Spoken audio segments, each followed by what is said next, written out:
Welcome to episode 256 of the official Gamestitch Podcast. I'm one of your hosts, Ryan Walton. As always, I'm joined by Dan Reamer. Yep, I'm here. It's another beautiful morning here in the Reamer household. You got snow? Yup. You got snow everywhere? Everywhere. Not like some of these places got, but it's coming. Do you know how much... Are you solid white? Yeah, there's no ground. Okay. We got a few flurries, so we had to salt the roads yesterday. Yeah. We didn't. And no, we didn't want to risk it. We got 4 inches, so there's no reason to even waste the salt. Right. That's how we roll up here. Because, I mean, really, your salt's just guarding against your ice. Right. But at a certain point, you have enough snow that you're never going to be driving on ice anyways. No, it's just going to turn into slush and cause more accidents. Right. It's a different beast. You have to manage it a different way. I think that the state, local authorities are just in a program with the car washes around here. Is that why they throw salt? We didn't need it yesterday. Do they throw real salt or do they throw that liquid shit? They show that liquid, that brine. Yeah, the brine. Which is just basically like you must go to the car wash immediately, do not pass go. Yeah. Do not collect $200, just straight there. What you need to do is scoop some of that up and use it to brine a turkey. Yeah, that's what I did, right off the road. Mm-hmm. Turkey. Sometimes just a little squirt on your food just to season it a little bit. Pork. You could do some sort of pork rub. Make a pork rub out of it. Brine it in that especially if you're going to smoke that thing. Oh, yeah. That'd come out pretty good. If you can get close enough to the truck, you can get it straight from the source. You're good, and that's really what you're going for, to be honest. That's really what you're going for. So today, car washes will be lined up down the street. Oh, yeah. That's why I think it's some sort of kickback program. Probably not. I don't see any. I don't have any evidence yet. I would say probably. I would say you're way off base with this conspiracy theory. But I will never take a conspiracy theory away from anyone. So, you own it, you make it yours, you do what you want to do.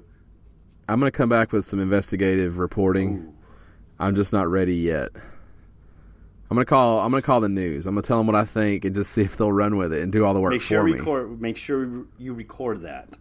Right. By the way. Where I explain. You need both sides. Make sure they know from the beginning that they're being recorded also.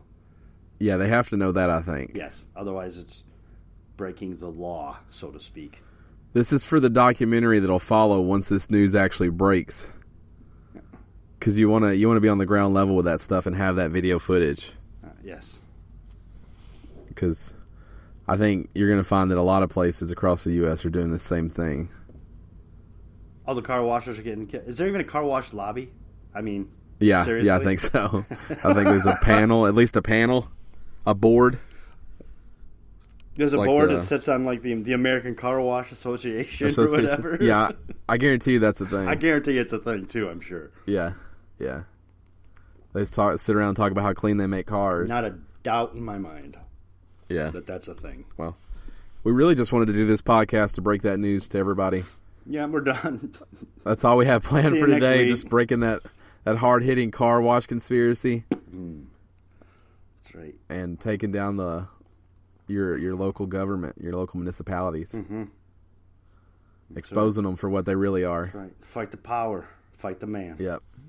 A quarter at a time. Because that's how much some car washes cost. A quarter? Yeah, like when you put it in and the hose starts spraying. Yeah. Do they even... There's very few of those left anymore, isn't there? Yeah, very few. Here's what's misleading, is it takes $1 to turn it on, but then a quarter at a time after that will keep it going. Right. So how much does it cost? Does it cost $1 or does it cost a quarter? See, it's all part of the conspiracy. Exactly. What are we really doing here, car washes?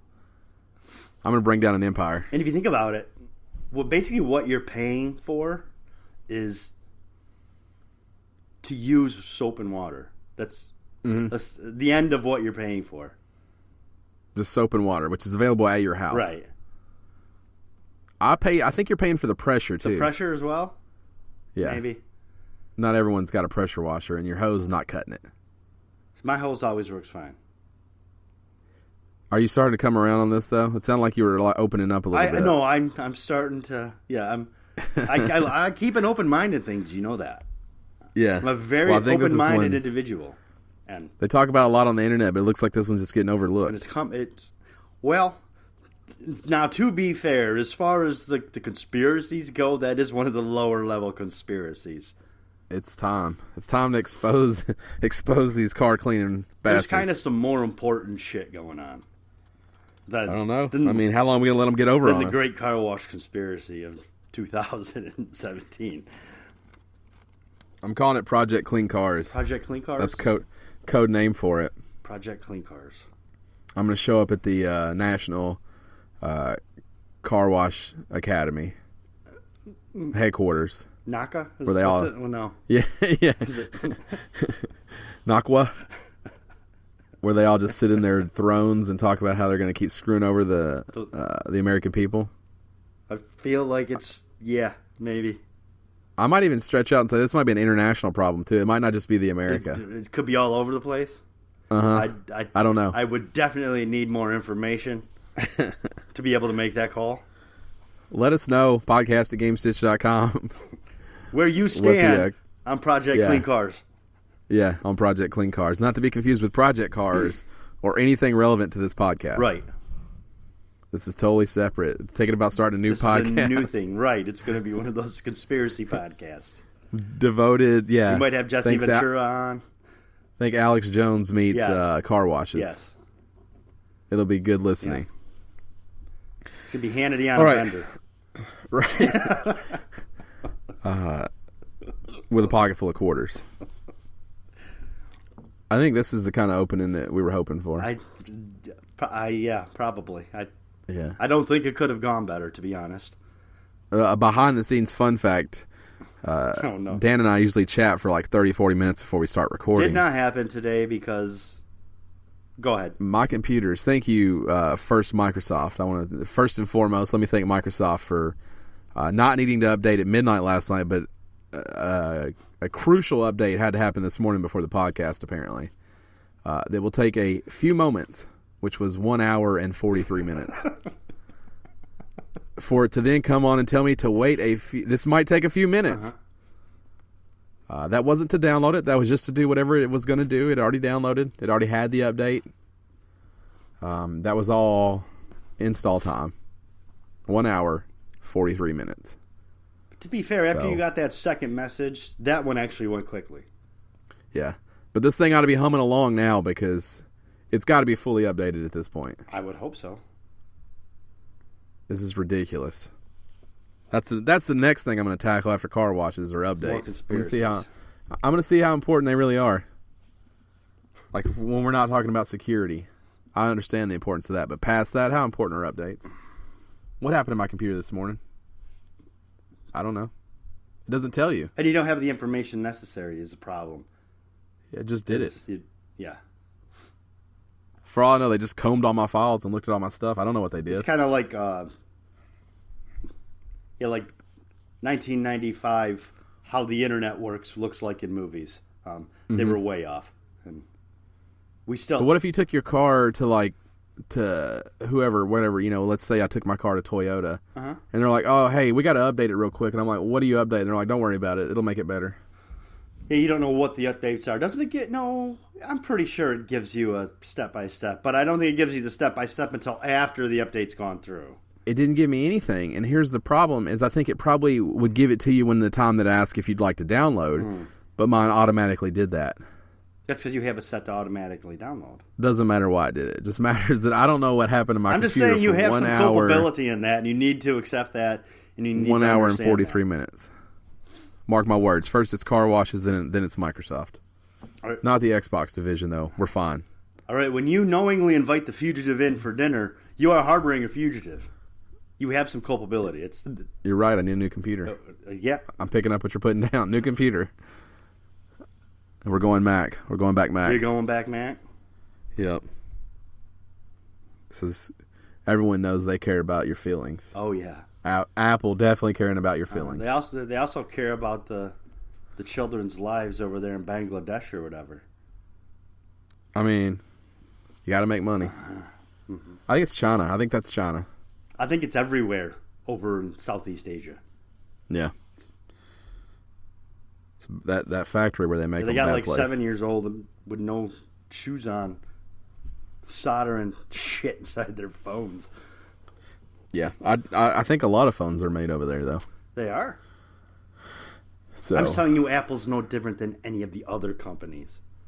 Except for maybe it doesn't take an hour and 43 minutes to update. Oh, you think so? At this point, it's time. I don't know. I've seen my wife's phone updates. My phone updates fast. Got my new phone. Shout out to my new phone. Yeah. Apparently, you need to be very careful not to set it down too hard, or it breaks that glass.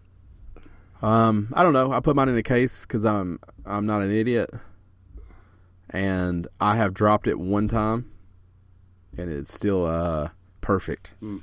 Put a screen protector, put a case on it. As soon as I opened it. And that's the Apple Time? Yes, it's the 10. I bought the leather case, the Apple branded leather case to go with it. Mm. It's saddle brown is the color on that. I'm not a fan of the brown. I like the brown. The reason I bought this case, though, is because I feel like no one should be able to make a case better for a phone than the people that made the phone. It should be exact. It will be, but I think it depends on what you're going for with your cover. For example, if you're looking for ultimate protection, probably go with a OtterBox or... but see, Apple only makes the folio cover, this leather cover, and then a silicone cover. That's it. Silicone's a no-go, always. Right. Yeah, unless I'm going to throw it in the oven, it's not going to do me any good. And so I went with this leather one because I don't want the flap. I feel like the flap would get in the way when I try to pull it out of my pocket. The fold-over flap? Yeah. Yeah, I don't like those either. I like the idea of the protection that it brings, but I don't. So anyways, it's been a good phone. I went from the 5S to this. I'm on a 5-year plan for this. I want to make it last 5 years. So you're picking up an Apple 15? Yeah, that's the goal. The iPhone 15. The next time I'll emerge. I like to keep a phone so long that people are like, damn, you still have that phone? Yeah, it's a conversation starter. Yeah, that phone still works. Which is great for someone who doesn't even like to talk to people. That makes no sense, to be fair. It turns out you don't have to get a new phone every 6 months, as it turns out. No, you don't. But people have been brainwashed. I've had my phone almost 2 years. Yeah, you're fine as long as you don't break yours. You'll keep a phone as long as you don't break 5 in a row. I had a little spate there. You were breaking phones left and right. Yeah. Because of that goddamn lawn. That's what happens that's why you don't push mow your lawn. Just snapping phones, just throwing them on the concrete over and over. No, they were falling on the cup, but they were always falling just right. You had like 3 phones in 4 months. I've never seen anything like it. I know I did. I've never. But before that, the phone I had before, I'd never broken a phone before that, ever. So, update: car washes, Microsoft, now cell phones. Yes. Those are the big 3 I'm going after. It's going to be a busy 2018 for me as I launch into these investigations. You may not have time to do the podcast. Shout out. No, I'll make time. Okay. I'll always make time for you guys. Okay. Shout out to my phone, though. Shout out to your phone. Shout out to my new phone. That is fucking ridiculous. I want it to feel good. People can shout out anything. Shout out to my old phone for lasting 5 fucking years. Whatever. It's hurting. It's limping along. I still have it, though. I can't get rid of it. It's a piece of me. I think I'm going to shadow box it. Something I can walk by. I don't even have anything to say to that. You do what you're going to do. Just put it on Twitter. You've had... right. Just document every second of it.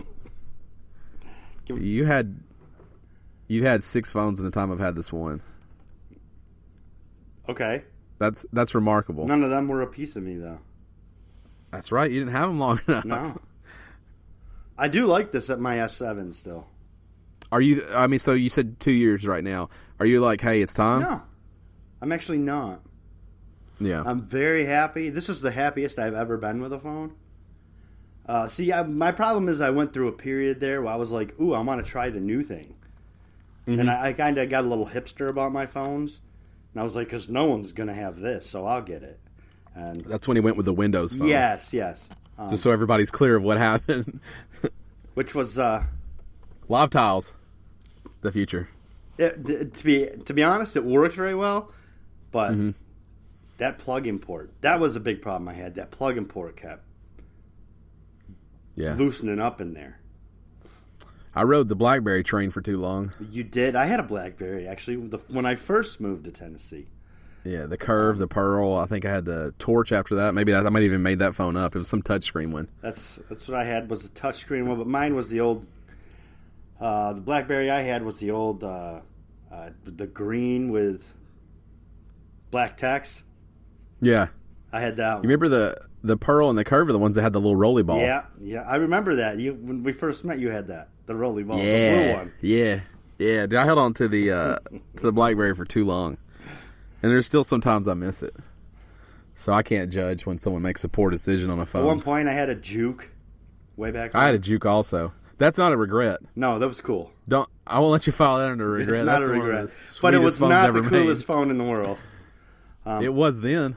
But it was. It opened like cool a switchblade, sort of. I know it did. It was great. It's like, yeah, and it was too small. Way too small.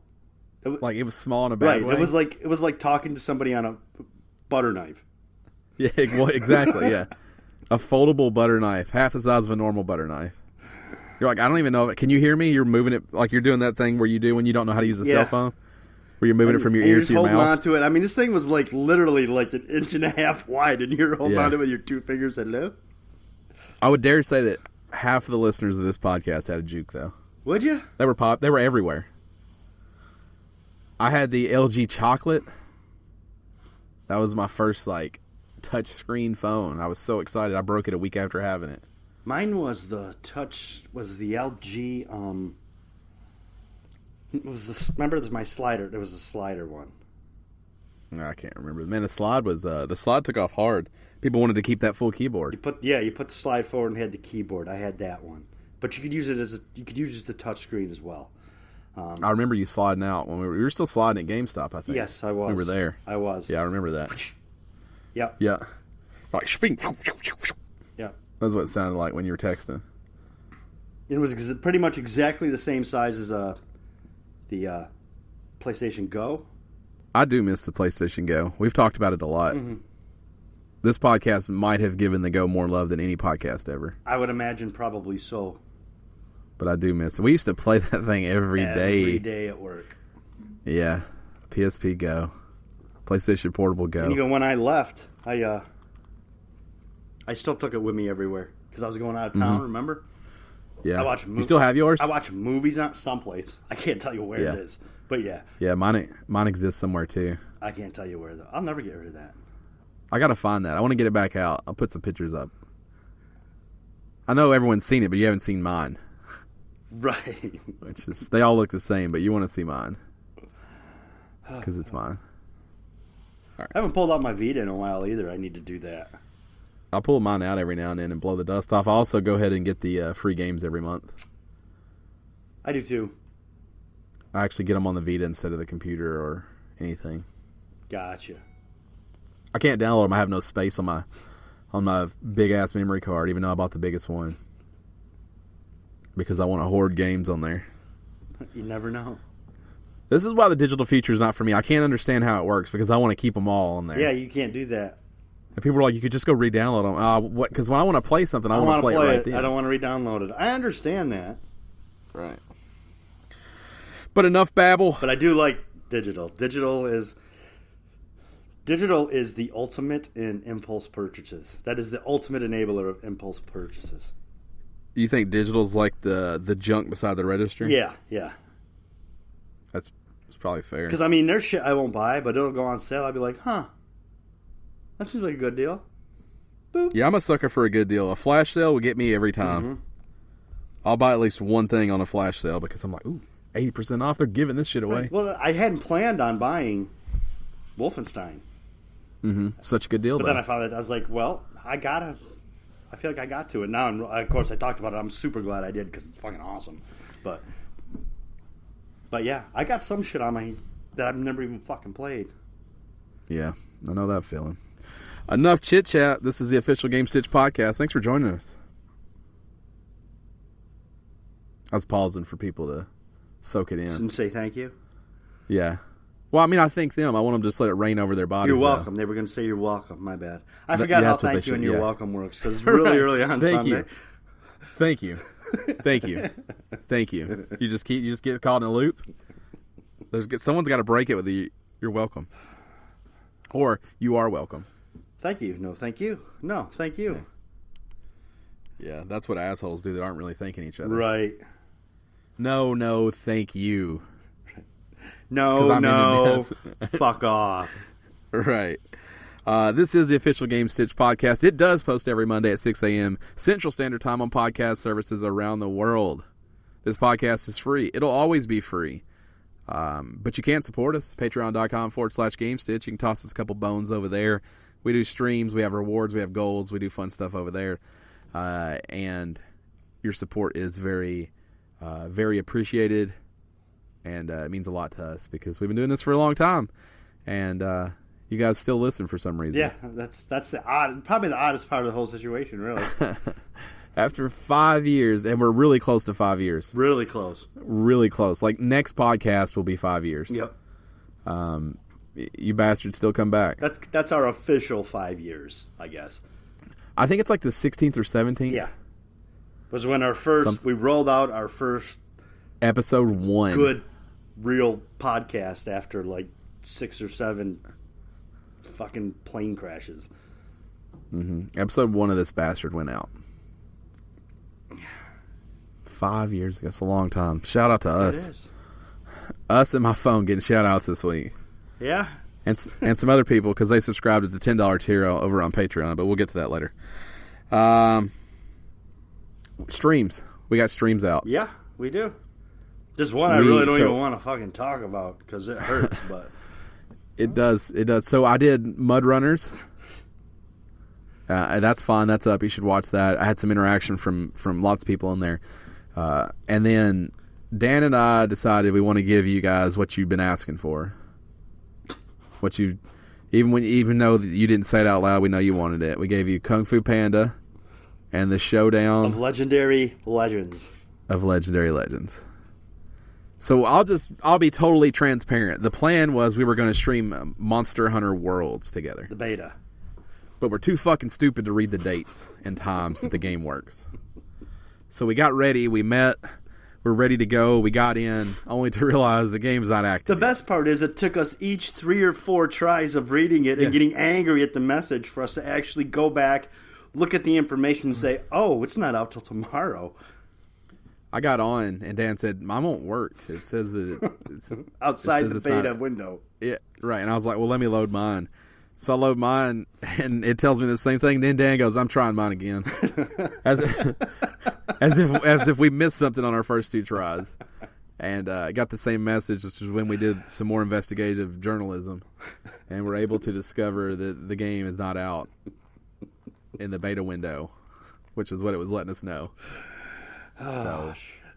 So then we went to the next obvious choice, which was Kung Fu Panda. The Showdown of the Legendary Legends. Right, and the key here was for us to stream something together that we hadn't played before. Mm-hmm. So we did that. That's in our ingenious thing that we do, the great melding of the minds. That's what we came up with. Now, to be fair, I don't think either of us knew what we were in for, really. We didn't know anything about the game. I think we were pretty sure it wasn't going to be great.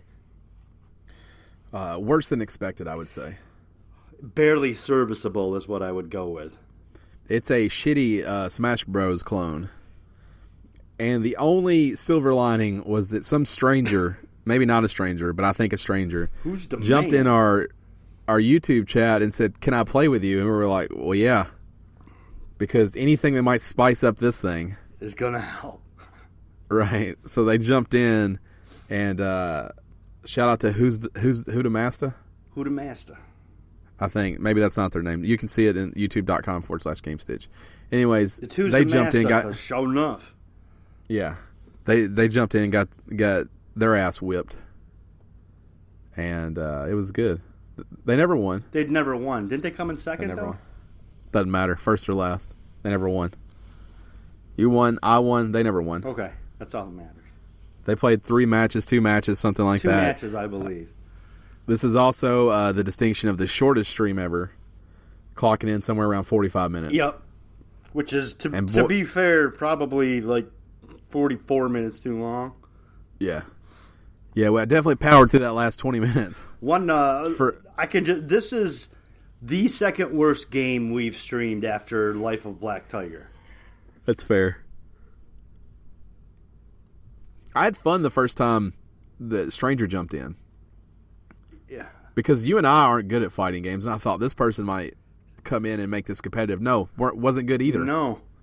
Or maybe this game is just so bad that no one is good at it. Right. But check that out, youtube.com/GameStitch. We do have other things planned for you, and we might still try to do Monster Hunter. Yeah. So you got to subscribe, hit that follow button so you know every time we go live. You can also follow us on Twitter at @game_stitch and look for those tweets. Those sweet tweets. Those sweet tweets that we send out. Yeah. Here's something I'm thinking about for streaming is because I played it very, very sporadically when it first came out.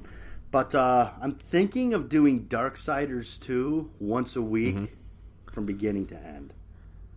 That might be fun. I don't know that I'm going to, so don't call me on it. I don't want to hear you guys like, oh, you said you were going to. No, I didn't fucking say what I was going to.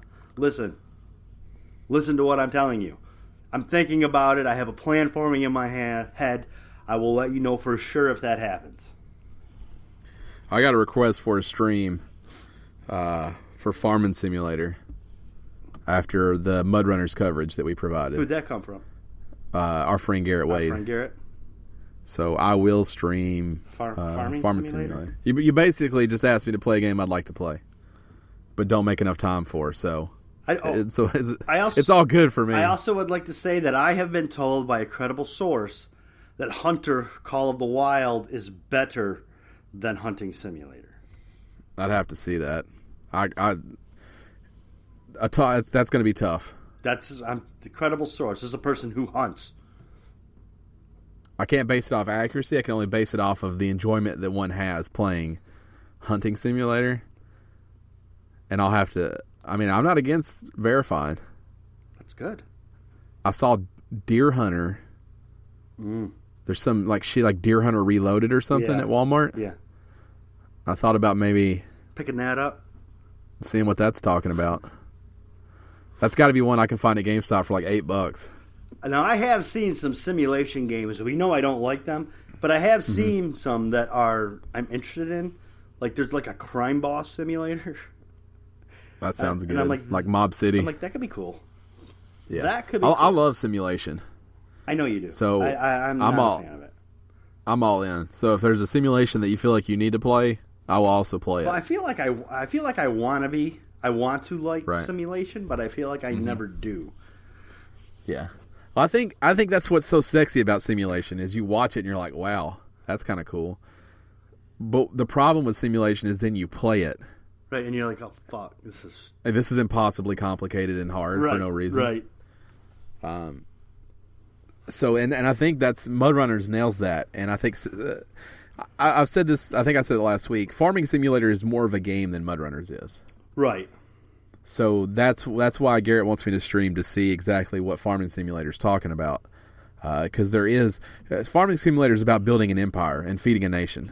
I'm going to stop you there for just a second. That's going to bring us to Garrett's shout-out. He's one of our Patreon subscribers. Okay, let's do it. Lay it on me. He also showed a video with this shout-out, but he says backing up a trailer in real life is much easier than Mud Runners.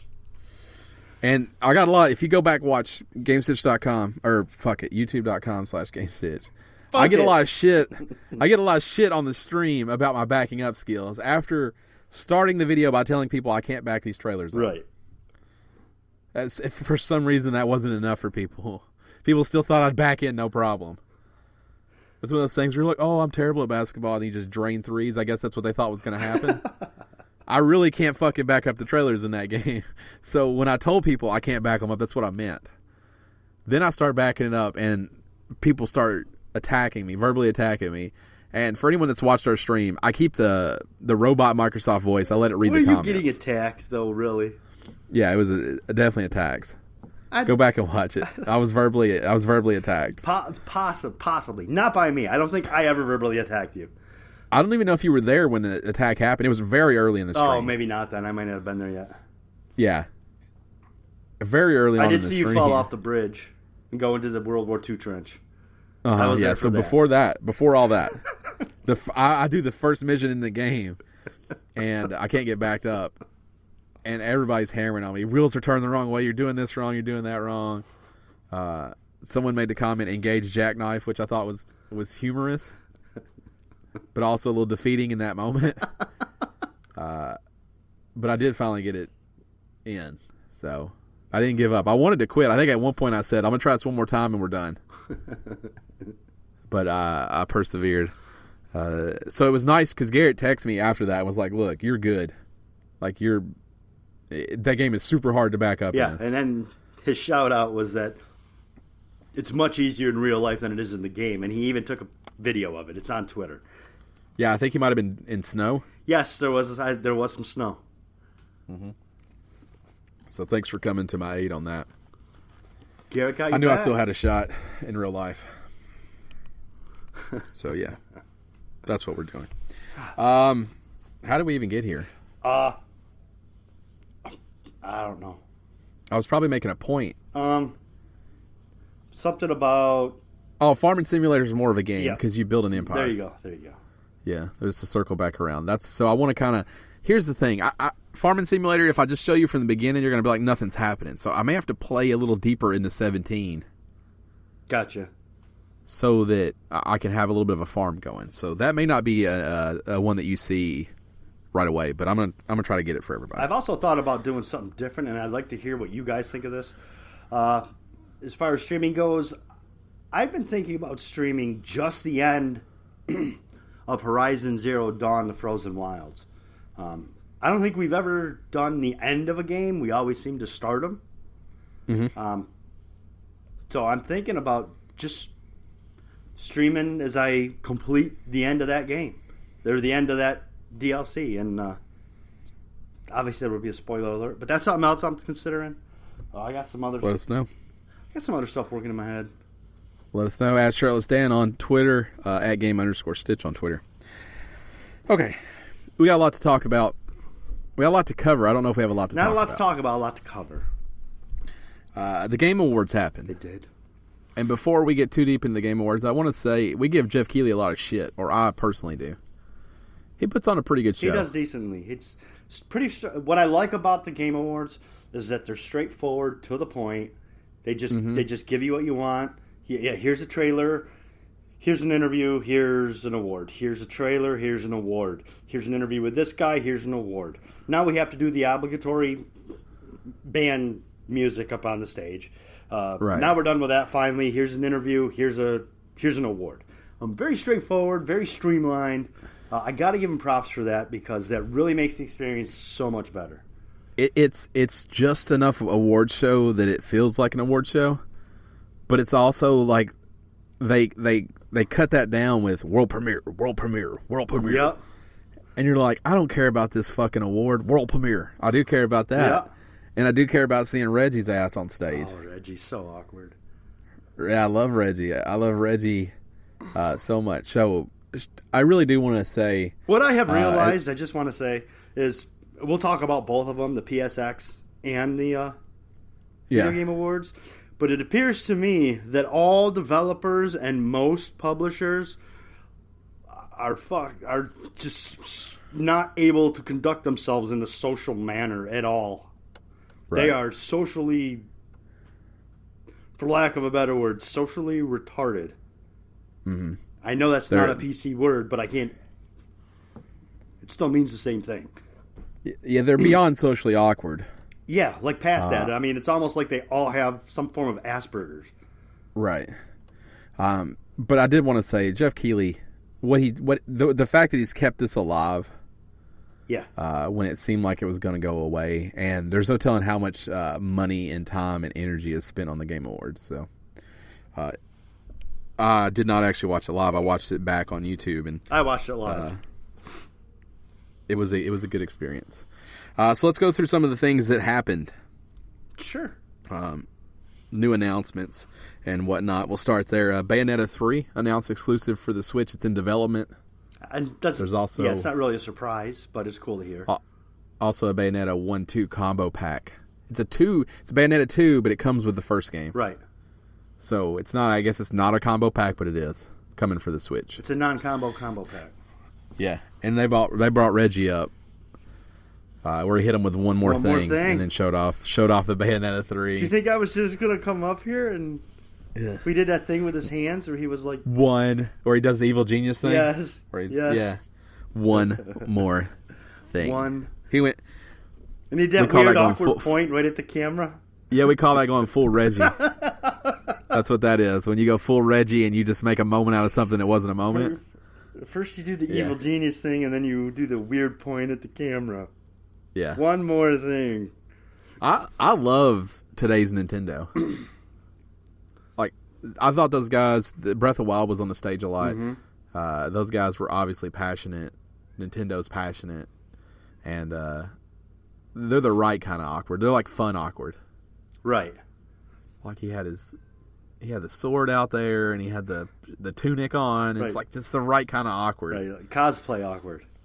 Yeah. Well, I saw that, and I'm like, that doesn't make any sense. And then later on, he was wearing it just as like a normal shirt, and I'm like, I think he probably wears that. Right.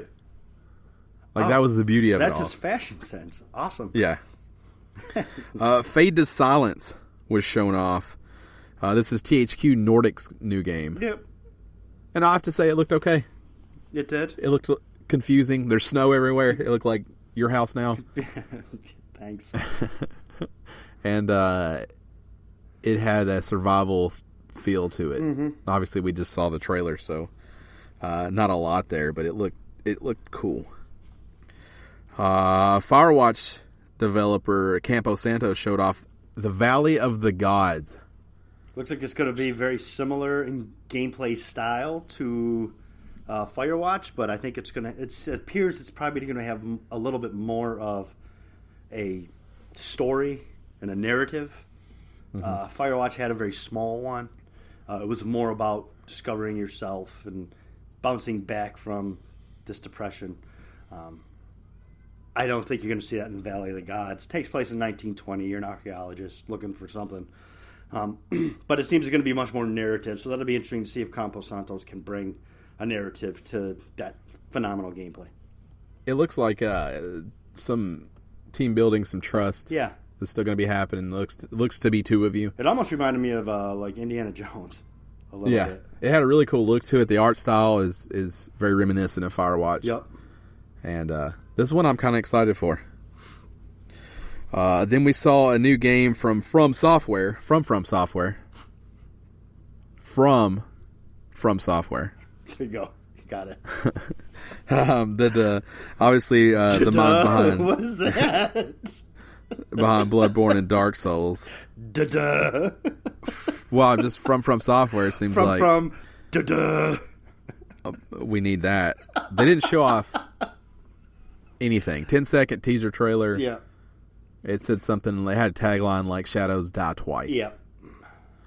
It's rumored they're working on an Armored Core. I'd have to say that was not what we saw here. No, if I had to guess, I'd say that was Bloodborne 2. Yeah, could be. I don't know. Would be my guess.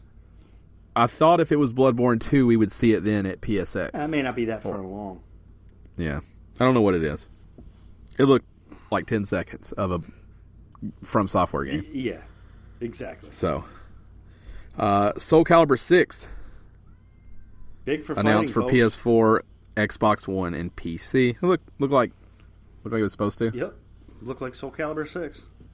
Then we saw Witchfire. This one's weird. It's weird because it's the vanishing of Ethan Carter mixed with the people who made Painkiller and Bulletstorm. I know. Awesome. So, think of the storytelling from the vanishing of Ethan Carter meets the gunplay of Bulletstorm. Painkiller. And that game looks interesting. Incredibly interesting. Yeah. So that's Witchfire. World War Z game announced. adaptation from the 2013 smash hit starring Brad Pitt. Based on a book by Mel Brooks' son. Right. So do what you want with that.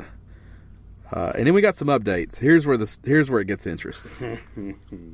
This is where the show, in my opinion, starts to get good. Yeah, this is where. Now we're getting to the meat and the potatoes. Just off the rails enough that I could see a vein in Jeff Keighley's head popping out. So let's start with the story everybody's talking about. A Way Out.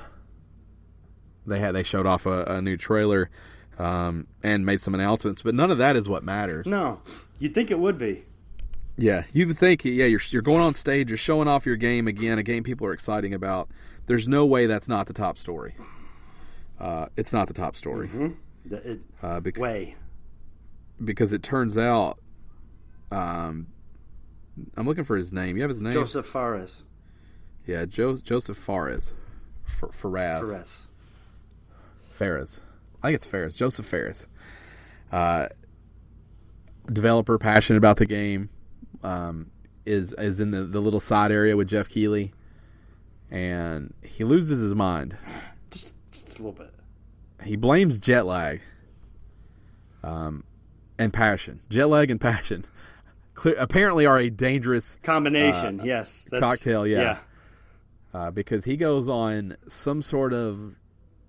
Apparently, he's not a fan of movie awards. But it was like a pure and unscripted moment.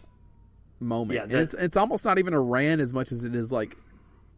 The whole thing was almost a love letter for video games and for the Game Awards. Yeah, it was supposed to be. It was. This is so much better than. But it's laced with F-bombs. Yeah, it's essentially what he said was, "This is awesome. This is a great environment. Fuck the Oscars." Yeah. And that's literally he said, "Fuck the Oscars." That's not me paraphrasing anything or trying to dirty it up. He said 4 times. He said, "Fuck the Oscars." Fuck the Oscars 40 times. He said, "Fuck the Oscars," then asked Jeff Keighley if he could swear. Yes, he asked, which I like, which I got to give him props there.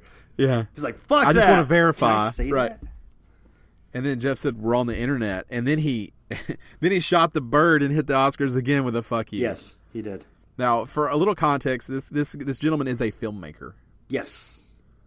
So there's probably a story behind "fuck the Oscars" that we don't know. Could be. And then he also says that EA fucked up, but they've been good to him. Yep, which I respect. It's like, hey, I realize that as far as for the rest of you goes, that's fucked up. But man, they've been good to me. What can I say? I feel like though, I agree with you. I thought that was a nice moment, but I bet EA was like, nope, don't mention us. We're good. Right, especially after saying fuck the Oscars. Right, because he said, all the fucking loot boxes and controversy and everyone's shitting on EA, but you know what? They've been nothing but good to me. EA's probably like, no, we're fine. Please don't mention us. Yep. And we're just trying to hide in the shadows here. And Jeff Keighley utterly completely wanted to go away. Yes. At that point. He tries to end it several times while being to no avail. The professional that he is.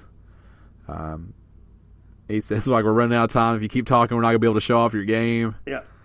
It's a long show already. We need to roll the clip. And the audience laughs harder every time that Jeff tries and fails. Because somehow Jeff got through it.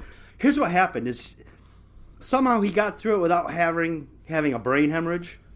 But, right. But for the entire time, he looked like he was having a brain hemorrhage. On the verge, right. He was so close, edging the brain hemorrhage. He looked like he was in physical pain. He was like, oh, this is the last one of these ever. So when I was watching, that's all I could think is, like, the Game Awards is Jeff's baby. Mm-hmm. So even though what Joseph did, I don't think it was a bad thing. Oh, I don't either. But I understand from Jeff's point of view when you're like, oh no. Because I think, and here's where I think, and I have no basis for this whatsoever other than the little bit I know about Jeff Keighley.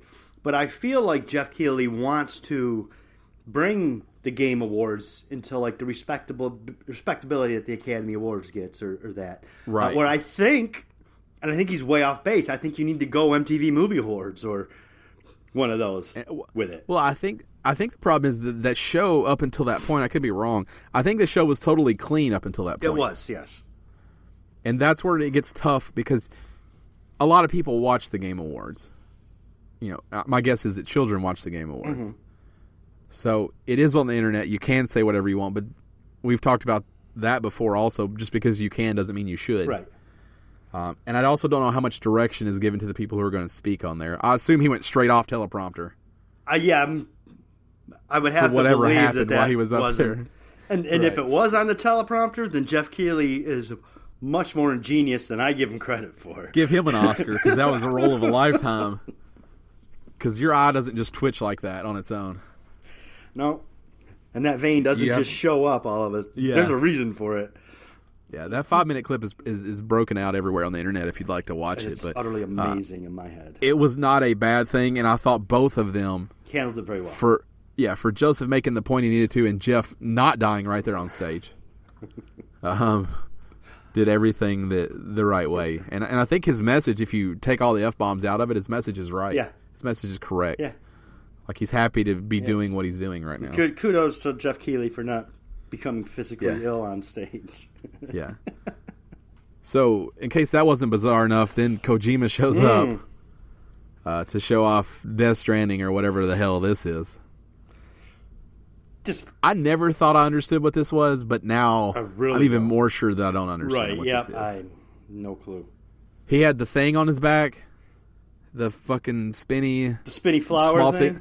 The small ceiling fan on his back. Yeah, he had that. I don't know why. It's like a light. It's like a tap light with a small ceiling fan on it. I don't know what it is. It's like a robot arm. I don't know. Yeah. There's weird. It indicates that those shadow things are coming. Yeah, I guess they're all in the. It looked really, really cool. I have no idea what it is, what it's about, why it is, anything. Yeah, it looks like a Kojima game. It looks like it'll probably be an amazing experience for the people who have always found that in Kojima. Yes. So, I think if you're a Kojima fan at this point, you probably shit your pants. Yeah. Because it's everything that he's getting to be even more weird than he's ever been, and everything is a nod to something else, and, layers. And I personally have no idea what the fuck is going on. Norman Reedus had clothes on, so that was an upgrade. Uh-huh. And I honestly, at this point, I can't tell you if I'm interested in this game or not. I'm probably not, but see, here's what he does so well. I don't know if I can not play that. Right, how do you not? Exactly. I don't know if I can not experience whatever that just was. And maybe I pay $60 to get my mind totally blown. Yeah. And rage quit in the first 2 hours. Or that could happen. Right, it could go either way. So that trailer was long. 8 minutes. But I think we all know that Jeff Keighley would do whatever it takes for Kojima. Yeah. He damn near broke down and cried last year. Yeah, he did. Because he wasn't there. They're boys. So, close personal friends. Guillermo was there also. Guillermo was there. So was Norman Reedus. Yeah. Norman Reedus was at PSX, I think. Was he also at Game Awards? No, that was PSX. He came out on stage at PSX, Yeah, it was PSX. Also, apparently, a massive Kojima fan. Yes. He came out pretty much just to say so. Yeah, that's all he said. He got to keep his clothes on. I had clothes on, and then this guy here. I would do anything for him. Yep. And Guillermo couldn't keep his hands off of him. No. I think Kojima's a good dude to be around. Seems like a stand-up guy. I'll tell you what, that guy ages incredibly well. He looks so good. He looks 32. And he looks super happy. Yeah, he does. See, what happened was they put him in a time capsule at Konami. And then when he was released, he's like a child again. Gotcha. With all the pressure of Papa Bear. Because we learned in PSX that Sony apparently was handing him a checkbook and said, do whatever you want. Yeah, that's pretty much how it went. It was weird. Right. Andrew House, and we're gonna break this a little bit and talk about PSX for a second. But Andrew House, apparently, Kojima said the point where after you pitch your game and they say, okay, it needs to come out by this date and it needs to have this, this, and this. Andrew House only reply after he told him what he wanted to make was, okay. Yeah. Sounds good. Okay. Yeah. Let's do this. Yep. So it sounded like he had full reign to go do whatever he wanted, and then he told an awesome story about Herman and Guerrilla Games.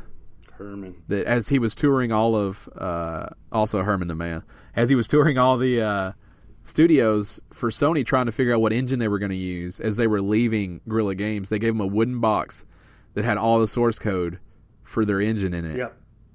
No contracts, no details, no nothing. He hadn't even said he wanted to use it yet. They gave it to him and said, "Here, we want you to have it."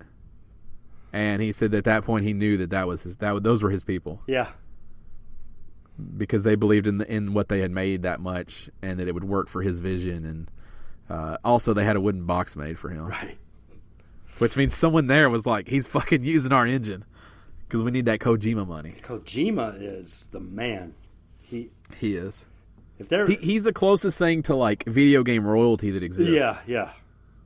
It doesn't seem to matter who you are. Like, that guy will part the aisles. Which is why Konami is no longer treated very fairly, I think. Konami done fucked up. Yeah, Konami done fucked up is exactly correct. And I don't think they're bouncing back from that anytime soon. They got Metal Gear Survive coming out. They're fine. Oh, yeah. Fortnite showed off a limited time 50 versus 50 mode that looks like more Fortnite fun for Battle Royale. Impressive. They also announced some numbers on that game that I don't have or care about. And the developer railed about crossplay again. That was Jeff Keighley's fault. It was Jeff Keighley's fault because he asked. Because he asked about crossplay, and he said, like, pretty sure that's what people want. Yeah. Pretty sure we're going to keep doing everything we can to give it to them. Which, in case you can't read between the lines, was a middle finger to Sony. Yes. Okay, in case anyone's unclear about what he was saying up there, in case you haven't followed these stories, that was only for Sony. Only for Sony. Sony. Yeah. Yeah. Look, when Nintendo gets on board and you still haven't, there's a problem. You done fucked up. Yeah, there's a fucking problem.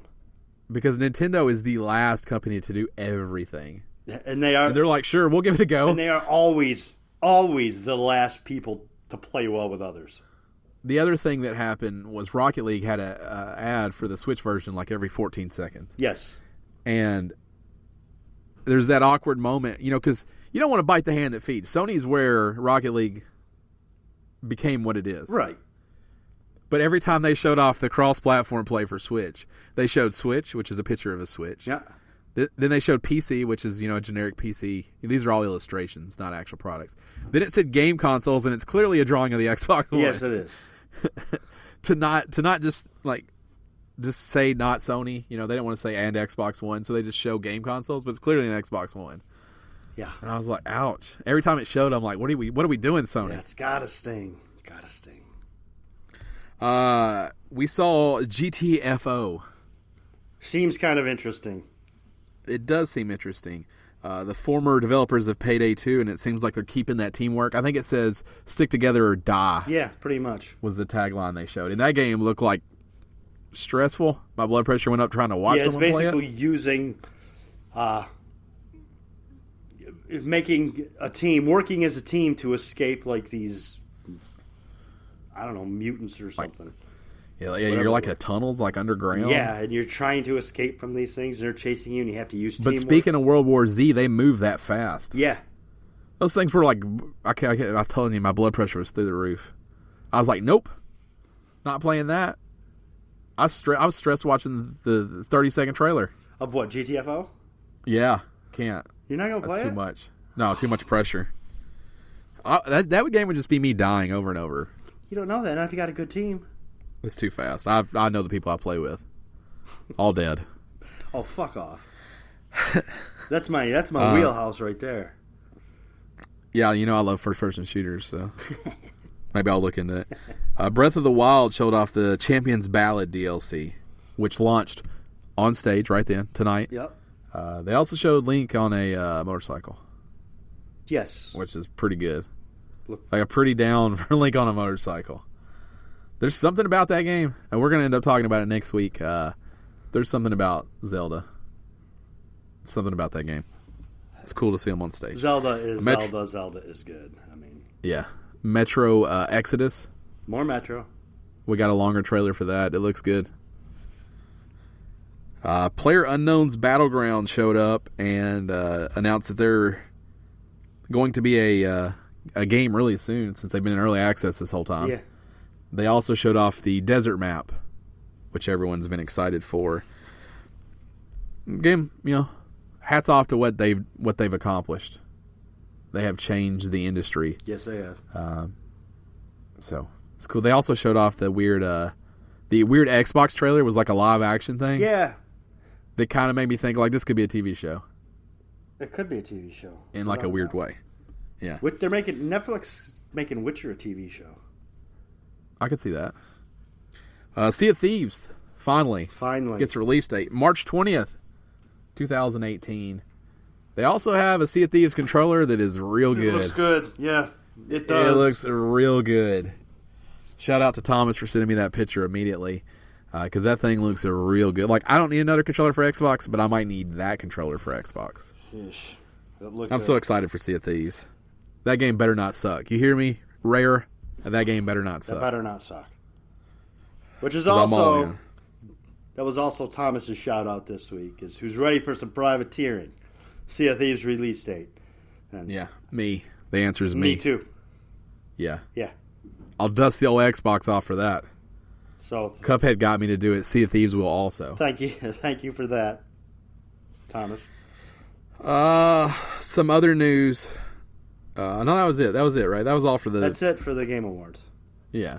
People... So we didn't cover the awards. It's because I don't want to muddy the water, because we're going to do our awards which are better. Real soon.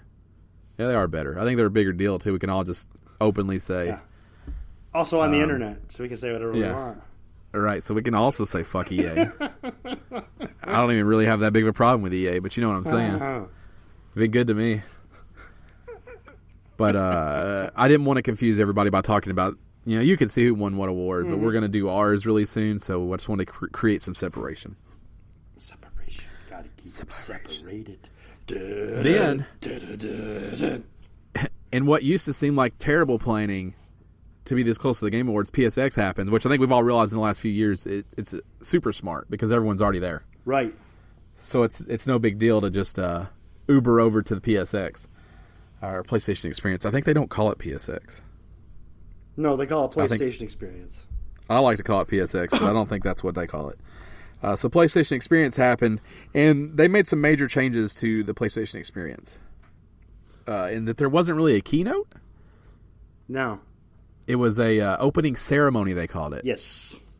Greg Miller pointed out after he did like the weird after the ceremony thing. Yeah. And he pointed out he was exclusively told to not say keynote, not say present, it's our opening ceremony is what you call it.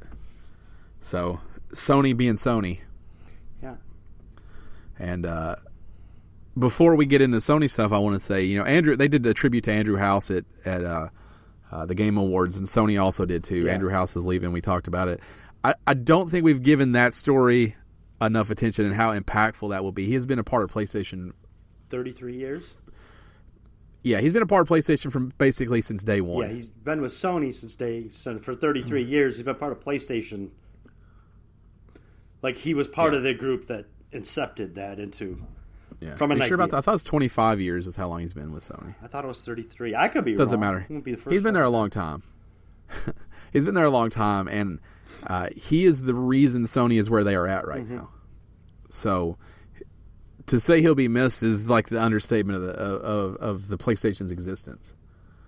So it'll be interesting to see what happens. But I thought that they have handled that very well, and I thought that dude, ice water running through his veins. Yeah. What's nice is, and I think Sony's been real smart about it, or maybe this is Andrew doing it, but they have acknowledged him leaving without making it a huge story. Yeah. And a lot of times you see just the opposite, where it's just like, oh my God, he's leaving. And the way that it's announced, people just overreact to like, oh no, now it's the end of this, it's the end of that, because that person who's been running it isn't there anymore. And Sony was just like, yeah, he's leaving. Plans in place. Well, all good. I think you realize how cordial it is because it was announced so long ago. Yeah. They're like, hey, he's going to leave. He's going to remain on through the rest of the year and make sure everything goes as planned. And then we're going to, we're good. Yep. But I just wanted to once again say, that guy, has a major part of what PlayStation is and what video games have become. And SIE. Yeah. Sony Interactive Entertainment. PSX, PlayStation Experience. I keep calling it that. You do. It's fine. It happened. They had the opening ceremony, which was Sean Layden, Sid Schumer, one of Dan's favorite people. Sid? I hate Sid. Yeah. I don't like Sid at all. Yeah, Sid gives you like a weird car salesman vibe. Shout out to all our car salesman listeners. The thing is the problem is I don't believe Sid. Right. When Sid's like, and I played it, and here's what I thought, I don't feel like you've ever picked up a controller in your life, Sid.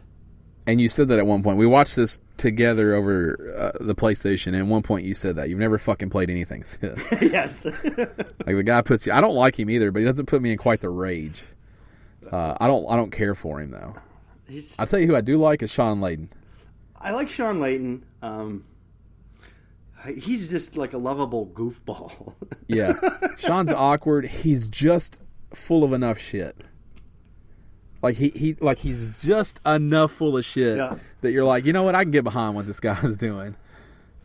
He wears his goofy t-shirts and he loves to like tease gamers, and his teeth are bad and his hair is perfect, and like there's something about that guy. Yeah, he's the lovable goofball.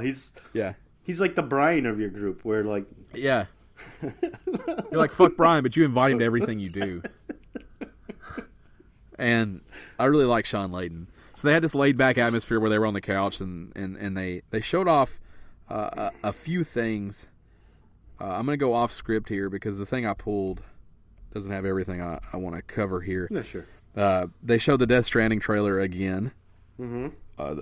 This is the downside to those two things being so close together, is that, and he even talks about the reason they have switched gears is because with Europe becoming such a big market for PlayStation, they felt like Paris Games Week deserved some announcements. Yeah. And the Game Awards being something that they want to be a part of deserves some announcements. Right. So it's like what was left. But we did get a little bit. We got Firewall Zero Hour, which is a PSVR game they showed off, a tactical shooter. It looked fun. It looked fast. It looks like it'd probably be hard to play, but we'll see how that shakes out. And then we saw a small teaser for Medieval Remastered, which was a shirt he had on. He did announce all sales for that shirt will go to Able Gamers, so that's cool. Yeah. Sean doing some teasing, but also giving back. Didn't care for the shirt. No, he's just a good dude, though. Yeah. It's the vibe he gives off, too, is that he's a good dude. Yeah. I mean, I feel like he's... Literally, you're afraid you're going to hurt his feelings. Like, yeah. I'm not even talking to the guy. Like Sid, I don't give a fuck if I hurt his feelings. Sean, I don't want to hurt his feelings. It's attacking Sid. I don't like Sid. So they showed off a VR mode for the Wipeout Omega collection. I told you when we were watching this is a natural fit. VR is made for cockpits or sitting down, and they already have this game. They already have the franchise. It makes sense. It's also going to be super fast, and I think Sean Layden even said something about bringing your own barf bag. Yeah, which was funny because when you were talking about it, you were like, man, this is going to make a lot of people sick. Yeah, and then he says that 20 seconds later because bring your that own game's fast. Bring your own air sickness bag. Yeah, he didn't want to say barf bag, but that's what he meant. Yeah. Sean's too classy for that kind of talk. He sure is. Corey Barlog came out on stage high as a fucking kite, drunk or high or awkward as fuck, coked out, whatever. He sort of talked about God of War. He's a fucking mess. The only story that came out of him being on stage besides he's a mess is that God of War's long. In developer math, they're saying 25 to 30 hours long. So plan on 15 to 20. Which the very first thing I told you is that's too long. Yeah. And I still feel that way. 35 to 40 hours, I think is what he said. 35 to 40 hours, yes. Yeah. What I told you is 25. Any of those are too long. 25 is too long. 35 to 40 is an eternity. For what God of War is, yeah. I can see how it 35 works. 35 to 40 hours, just stamp the case with Ron will never finish it. Yeah, I can see how it works on some games. The Mass Effect games, the Dragon Age games, Final Fantasy games. Not in what is pretty consistently known as a linear third-person hack and slash action adventure game.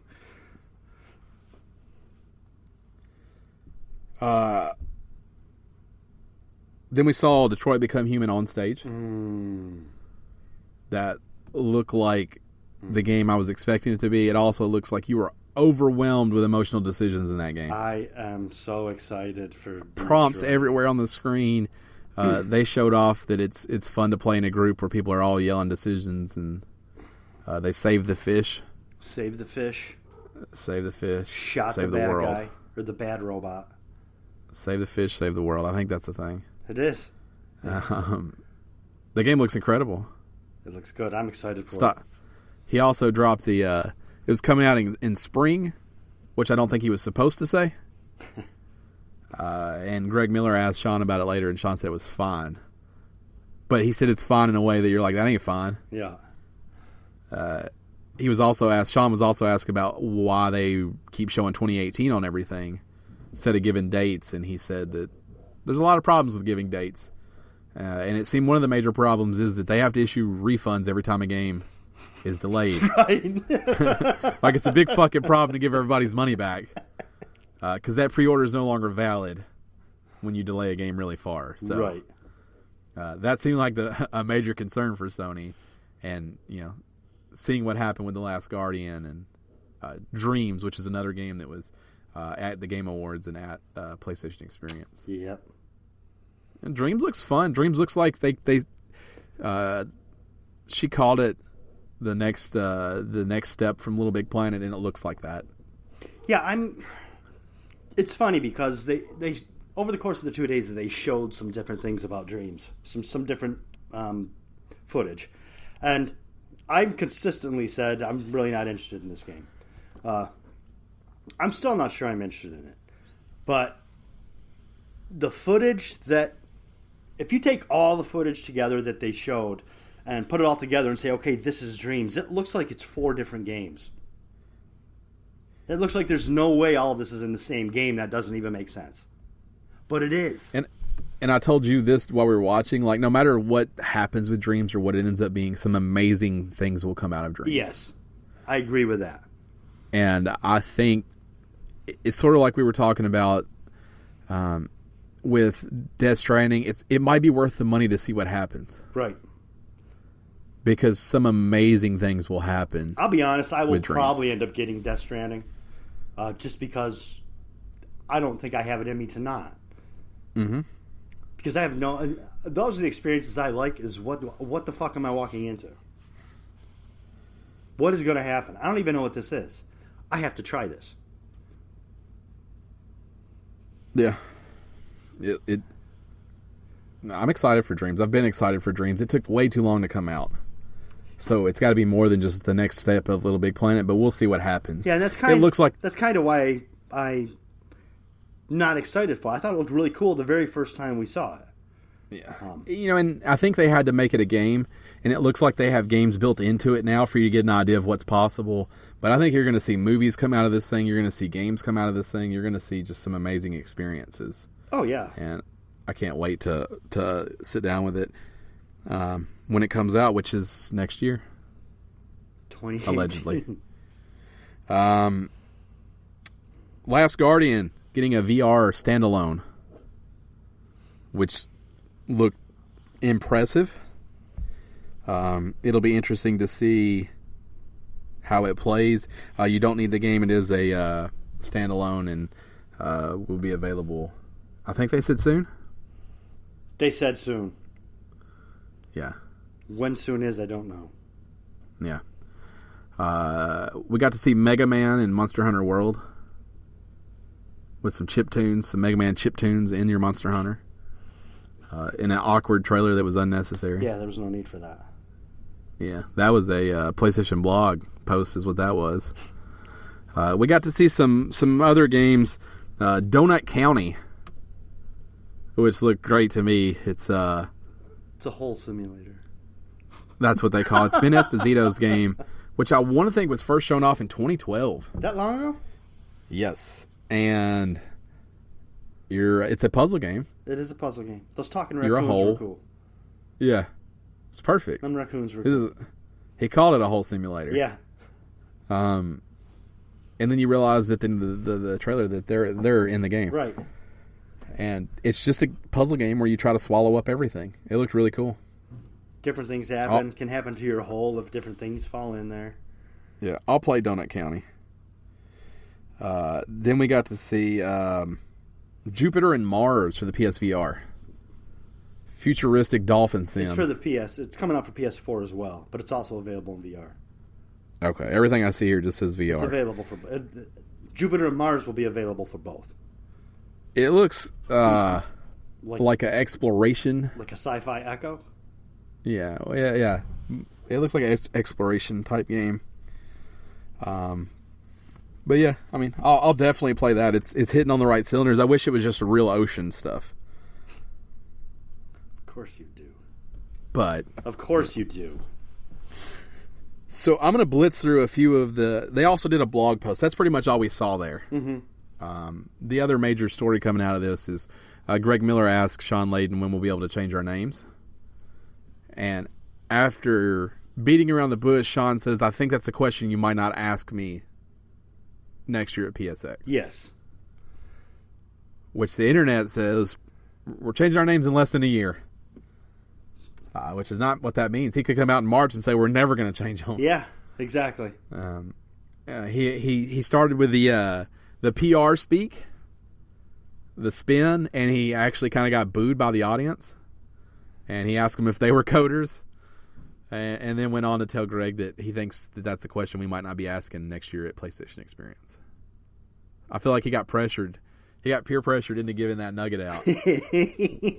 Which is why I love Sean, because Andrew would have never let that happen. Poor Sean. So they put up a post, PlayStation Experience 2017, more announcements and updates on the PlayStation blog. So I'm just going to skim through these. I don't think I've seen this. Patapon 2 Remastered. Oh, I have. Marching its way to PS4 2018 in 4K. Shooty Fruity.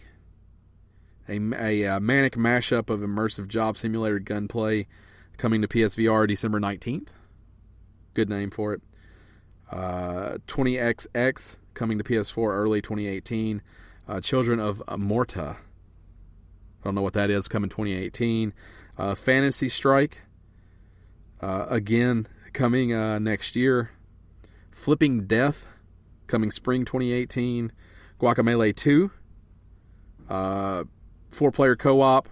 They did not give anything for that as far as date goes. Gungrave VR.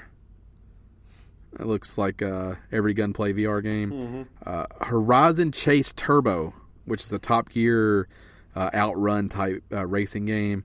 Hover.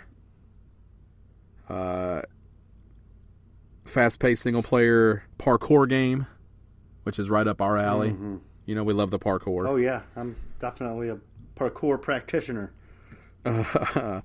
Knockout League. PSVR, train with a speed bag, step up the skills. It looks like ARMS, but for real. Moonlighter, coming to PS4 in 2018, action RPG. Mother Gunship, coming in 2018, Bullet Hell FPS. Omen of Sorrow. Wicked Battle, powered by the Unreal 4 engine. I don't like anything that needs to tell you what engine it's running on. Yeah. In the shout out. Church in the Darkness, which is a really cool PC game that's coming over 2018, which I kind of want to play. The Forest, coming to PS4 in 2018. Tower 57, coming to PS4 in 2018. Fast-paced Neo retro shooter. Wadham, from the creator of Katamari. Grab a friend, join the mayor, and explore the world of Wadham together. Coming to PS4 in 2018. Those are some of the announcements they made on the PS blog that weren't big enough to catch the show, I guess. Yeah. But a lot going on at PSX, but not like the previous years where they've really dropped some blockbusters on people. No. Whew. That's a lot of talking. I don't think they had it. They offered in theaters this year, did they? That's E3 that they do. Oh, no. Yeah, that's E3. They don't do PSX in theaters. I'm positive, because I went to the E3 thing this year. So did you, right? I thought I went to the PSX one. No. They've never done PSX. Huh. I'm positive.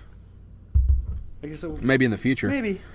Though I felt like this was the new norm for PSX, PlayStation Experience, in that you're not going to get big blockbuster announcements. Right, no. It's for the PlayStation hardcore. Like, you don't need those big announcements. No, because they don't want them. They want the stuff that just is... They want Medieval. Yep. Medieval gets half the applause it gets if it's at E3. Yep. But the people in that room will want Medieval remastered. You're absolutely right. That's where you announce PlayStation All-Stars 2, is a place like that. Right. Where they're like, oh my God! You know, those are the people. Those are your people, Sony. Yeah. And I think that what they're doing is okay. Siphon Filter 5, whatever. Or also known as Siphon. Siphon Filter. Siphon Filter. I'd love a new Siphon Filter game myself. But big weekend for games. I thought both shows were good. I did too. I thought they went off well. And this is the best time to be playing video games. Now it's time for my newest favorite, oldest segment. Newest favorite, oldest segment. Gone but not forgotten, the one we resurrected from the dead at your request. Yes. We reach back in our gaming past and we tell you about something that you might have missed or might be totally forgotten, and we want you to go watch YouTube videos of it or maybe even find it and play it in the wild. Yes. This week it's Dan's turn. This is a game that was actually that originally came out for the Nintendo 64 in 1999. It was then released for the PlayStation 2 in 2001 and was released to the PlayStation Network on 2012. And that is the Koei Virgin Interactive classic, Winback. Now, I don't know if you're familiar with Winback. Winback, many people felt, was just a Metal Gear Solid clone. In a certain sense, this is right. But what it did, it actually introduced a system that is used quite consistently since then. And what it did is it introduced the cover system to games. Literally, you were not able to fire out of cover in this game. You can only fire in cover. Uh-huh. You had to lean out from cover. All your weapons had a laser sight on, so it was very easy to aim. And it's the only way that you could do any damage to anyone was doing it in cover. So even obviously it has been adapted to meet some games, but Metal Gear Solid took cues from that. That franchise. Gears of War took cues from that. Any number of games you can think of that you've played today probably have some form of a cover system. And there are some games that actually get, just ripped apart because they don't have a cover system. Winback started that.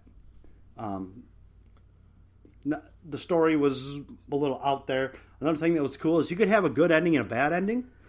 In the bad ending, you literally... Excuse you. But it's fine. It's fine, I'm dying. If you got the bad ending, you literally, even though you completed the game, you failed the mission of the entire game. Which was very interesting at the time, too. But the cover system is the big one to take out of this.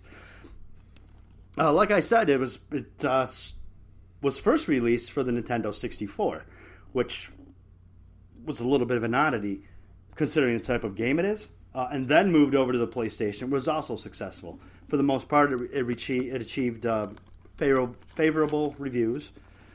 It's probably, it's been almost 20 years now. Doesn't hold up. Probably is not going to hold up. But that cover system mechanic does hold up. That Winback started. So if you don't remember for anything else, remember it for that cover system that you now know and love and can't live without. That's what's this week's Gone But Not Forgotten Winback. Remember, if you have one for us, hit us up on Twitter using the hashtag GBNF or email us podcast@gamestitch.com. You put GBNF in the subject line. Good enough. Good number. Normally we would do the shout outs here, but you did the shout outs. I already took care of them. It was more organically. Ooh. But I do have another shout out for Thomas. Okay, go. So, you don't normally get two, but there's no fucking rules on this podcast. And he gave us two, so we're going to give him two. You want two? Support us at the Patreon /Gamestitch and hit us at the $10 tier. And you might get two. It's a little teaser to something he's doing. He's setting up a... That's a teaser, so if it doesn't happen, then don't give him any shit. Right. But he's looking at setting up his own server for Ark on the Xbox One. So, Dan and I don't know what any of this means that I'm fixing to read. I'm assuming, as people who play Ark, you guys will understand. So this is what he sent me.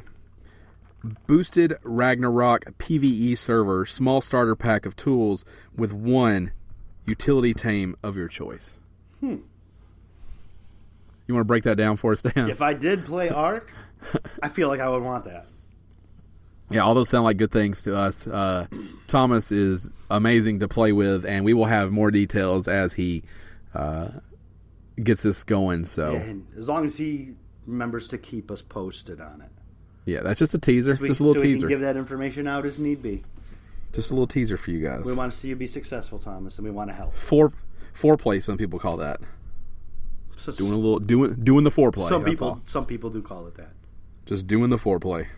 Some people do not really have the context to call this foreplay. Some people don't do the foreplay. I won't name names. They're right to the business. Right to the business end of things. Yeah. Yeah. No foreplay. Let's get this done. Get it over with. I got shit to do. But not us. We tease all day here at the official Gamestitch Podcast. We're just full of foreplay. We're all foreplay. We don't even get to the business. Yeah, it's just foreplay. You're welcome. I know that's what people really want. They're like, I could just get some more foreplay. That's what. We're reading what you guys. We're picking up what you're putting down. That's it. That's it. That's the entire podcast. That's one big fat podcast. You can find me on Twitter at Podcast Ryan. You can find Dan at Shirtless Dan. You can find us together at Game_Stitch. Remember, YouTube.com/Gamestitch. You got to hit the subscribe and the notifications button because we don't even know when we're going live. True. So if you want to have a fighting chance at knowing when we go live, you got to do that. Turn your push notifications on your phone. YouTube will actually send you a push notification that we are live. You can get that shit quick. And you want to see us live because we're awesome live. Yeah. Some would say that this podcast is sort of live, but it's not live. No, it's semi-live? Yeah. I mean, it's live thing? When it happens. Is semi-live a thing? I think, yeah, I'll allow it. Okay. Like all things, it's live when it happens. We're unscripted. This isn't like a reality show on a Discovery Channel where it's like semi-scripted. Right. Or the Kardashians. Or the Osbournes. You seen the Jack and Ozzy? Nope. The road trip? I don't watch reality TV at all. I don't either. Well, I watch Gold Rush, so. Which is reality TV, so yes, you do. It's so good. Man. I know you like it. You got to get some Gold Rush in your life. I don't need any. Cut out one of these dramedies that you watch and let's insert I don't Gold watch Rush. dramedies either. One of these dramedies that you just can't get enough of. More Gold Rush. Dan wants more superhero shit. I like watching shit where people die. People get killed and there's damage and fighting. And yeah, Gold Rush. There's none of that in Gold Rush. You think no one's ever died mining gold? Bullshit. Not that I've seen on TV. You're not watching the show. It's not on the show. They couldn't show it. Discovery Channel, 8 p.m. Central Time on Fridays. 8 p.m. Tune in. Right in the middle of prime time. Yep, death and destruction all around. Yeah, prime time of Stop it. Friday night. Stop it. This show brought to you by Gold Rush. Not really, but if you could hit us up. Yeah, on a related note, this is my last podcast. You would not quit if Discovery Channel got involved. You'd be like, I love Gold You're right, Rush. I would not. I would watch it all the time. Sell out immediately. Best show ever. I've always loved Gold Rush. I've always said that Gold Rush is one of my favorites. But when I'm on the radio, I got to play character. Right. No, I get it. You're not Dan, you're Dan. Right. Like I see the difference. Right. I'm shirtless Dan when I'm on. Right. I get it. Put your shirt on, explain to the execs like this guy, not so much on Gold Rush. Take the shirt off, love Gold Rush. You get it. Thanks for being here. That's for you. For me? You're welcome. Yeah. Thanks for listening. That's not for you. Thank you and thank you. Thank you and good night. Episode 256. One last housekeeping thing. Oh, shit. You thought the show was over. I did. It's not. I tried to help They thought it was over too. So next week you'll get a normal podcast. The week after, which will be in Christmas. We'll be all up in Christmas. That will be our Swellness Awards. Right. So not next week, but the week after for those that are asking. That's when it's coming. So 2 weeks. Dose. And you'll have your big fat awards. This has been episode 256. Good night. Good night.